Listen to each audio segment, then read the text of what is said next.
good afternoon, and good evening, everybody. My name is Mike-Alec Kearney. I'm the CEO of CubeSpace Satellite Systems. I can unfortunately not join you guys. I've been invited here to present on our company and our roots in the university and our collaboration with the university. And I would have loved to be with you, but unfortunately I have other commitments and I can't join you. I created this presentation to give you guys a quick overview of the company, of our history, and the amazing effect that the university research has had on our commercial company and also on the rest of the industry. So just a bit of background on what we do. So CubeSpace builds ADCS systems, so attitude, determination, and control systems. The ADCS system is the part of the satellite that measures the orientation of the satellite by looking at where the sun is relative to the satellite, where the earth and the stars are, to determine the orientation, and then to control the orientation to point the satellite in the desired direction. This is of course important for the satellite to fulfill its purpose and to operate its payload, whether that is a communications payload or an Earth observation payload or a scientific payload. So in terms of measuring the orientation of the satellite, we have three sensors, actually four, a magnetometer as well, but three main fine sensors, which is a star tracker called CubeStar, infrared Earth sensor, and then a wide-angle fine sun sensor, or imager-based sensors. We have a radiation-tolerant flight computer, which runs which collects all the sensor data and then runs estimator and control algorithms to determine the best action to control the satellite, and then commands the actuators of the satellite to actually rotate the satellite and to control its orientation.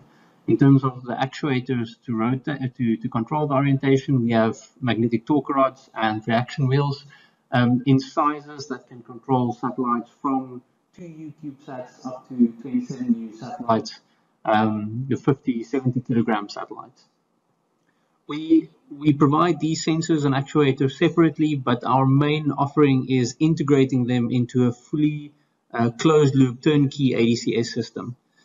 With these systems, we combine sensors and actuators and a computer into a unit that is customized for a particular satellite. So in these units, we can house either 3 reaction wheels in a 3-axis system or 4 wheels in a redundant tetrahedral system.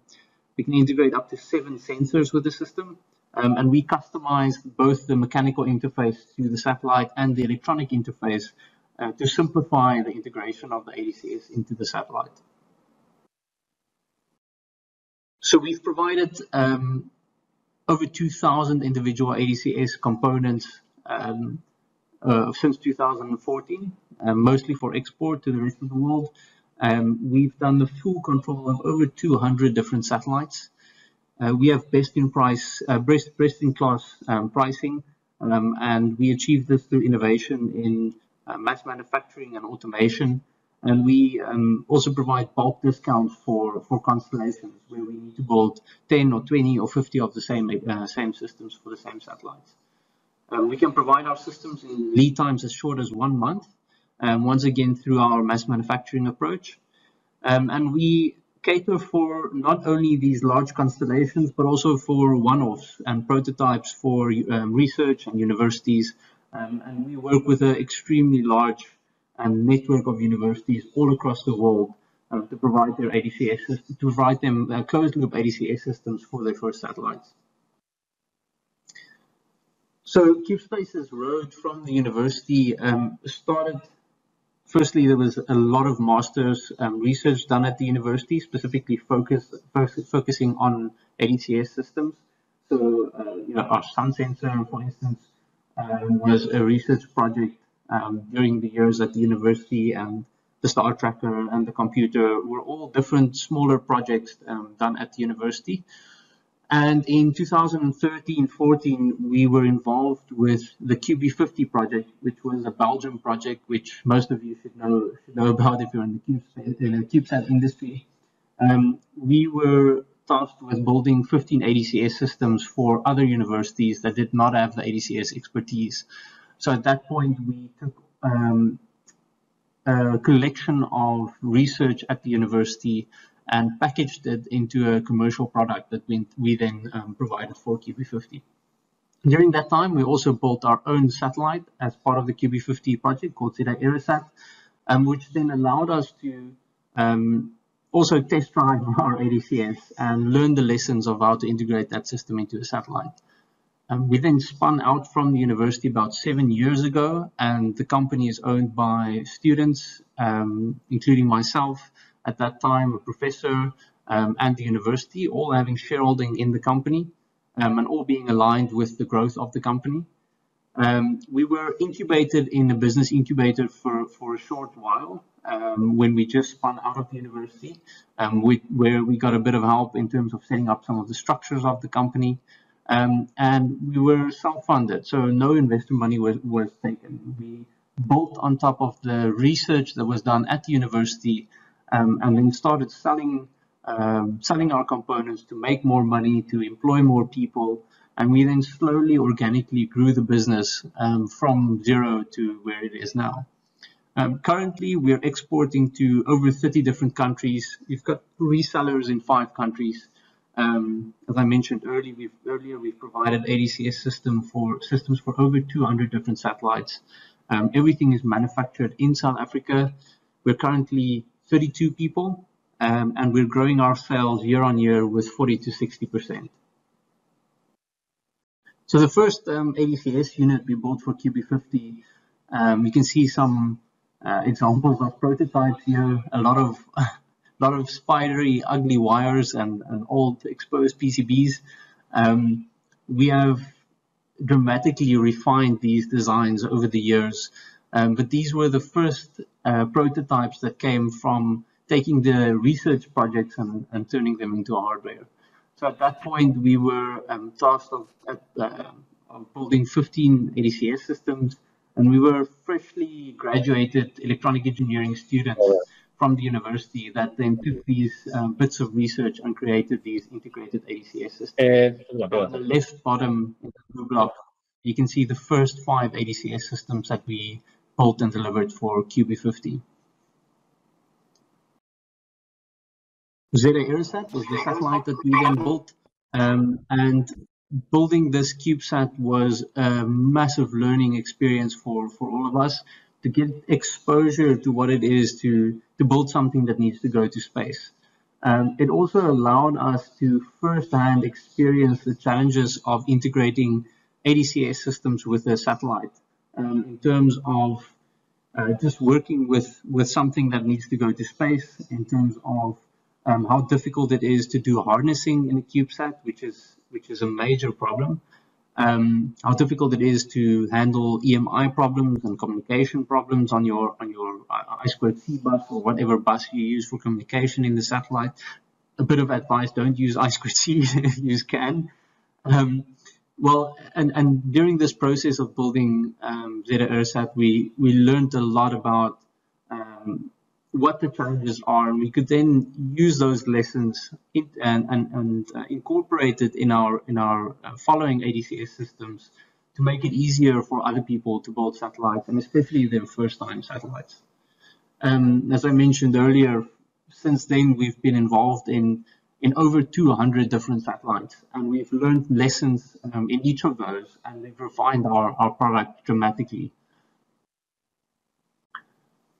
So this all started with university research, which then led to technology that had commercial value, and eventually that led to a commercial company that not only generated income for the university, but employed a whole lot of people, now employing 32 people, and in the process trained up a lot of those employees. So we've had guys that started with us with no qualification that now has MTech degrees.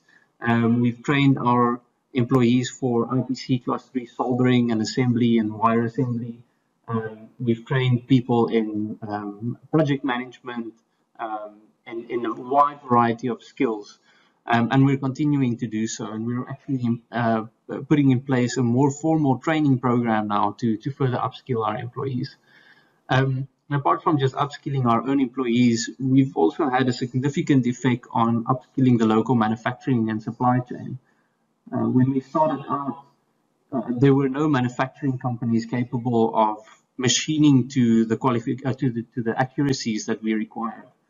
The surface treatment that these companies could do was insufficient for what we needed for space. The supply chain and supply of components was inefficient.